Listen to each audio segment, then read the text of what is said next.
Kitab Imamat pasal 10.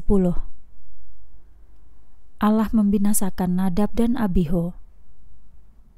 Kemudian anak-anak Harun, Nadab dan Abihu, mengambil pedupaan masing-masing dan menaruh api serta ukupan di atasnya, lalu mempersembahkan api yang asing ke hadapan Tuhan, sesuatu yang tidak diperintahkan olehnya.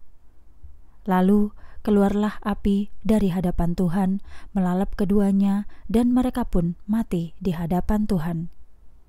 Lalu Musa berkata kepada Harun, "Inilah yang Tuhan firmankan, firman-Nya, semua orang yang mendekat kepadaku harus menghormati kekudusanku.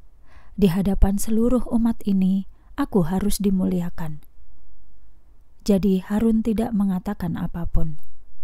Musa memanggil Misael dan Elsafan, anak-anak Uziel, paman Harun, lalu berkata kepada mereka, "Datang dan angkatlah saudara-saudaramu, bawalah mereka dari tempat yang kudus ini keluar perkemahan."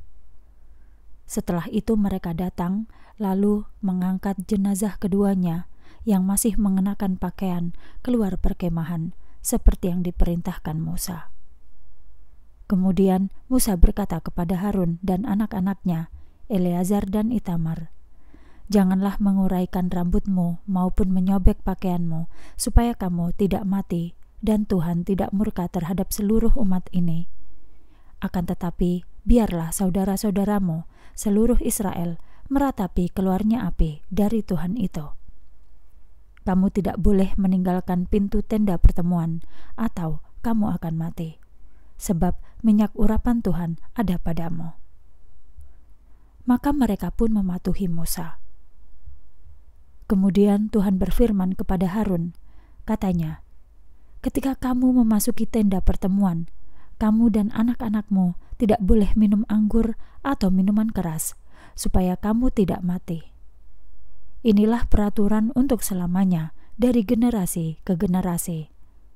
Kamu harus dapat membedakan antara yang kudus dan yang tidak kudus, antara yang tahir dan yang najis. Juga ajarkan kepada umat Israel tentang semua hukum yang telah Tuhan firmankan kepada mereka melalui Musa."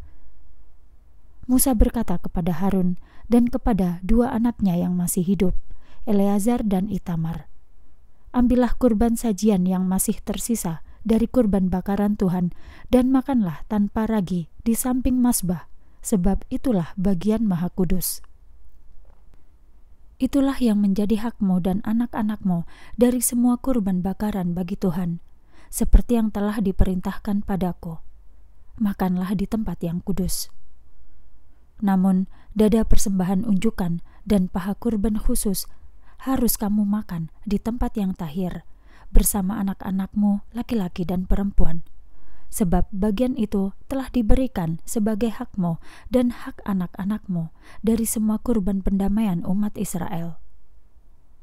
Paha kurban pemberian dan dada kurban unjukan harus dibawa bersama lemak kurban bakaran untuk dipersembahkan sebagai kurban unjukan di hadapan Tuhan. Itu akan menjadi hakmu dan anak-anakmu untuk selamanya, seperti yang diperintahkan Tuhan." Kemudian Musa mencari kambing jantan kurban penghapus dosa yang ternyata telah habis dibakar. Dia menjadi marah pada Eleazar dan Itamar, anak-anak Harun yang masih hidup, dan berkata, "Mengapa kamu tidak memakan kurban penghapus dosa itu di tempat yang kudus? Itulah bagian maha kudus. Tuhan telah memberikannya kepadamu untuk membawa kesalahan umat, untuk mengadakan pendamaian bagi mereka di hadapan Tuhan. Lihat, kalau darahnya tidak dibawa masuk ke ruang kudus, berarti kamu seharusnya memakannya di ruang kudus, seperti yang telah kuperintahkan." Lalu Harun berkata kepada Musa, "Lihat, hari ini mereka telah mempersembahkan kurban penghapus dosa dan kurban bakaran mereka di hadapan Tuhan, dan setelah peristiwa yang terjadi padaku ini, apakah baik di mata Tuhan jika aku memakan daging kurban penghapus dosa hari ini?"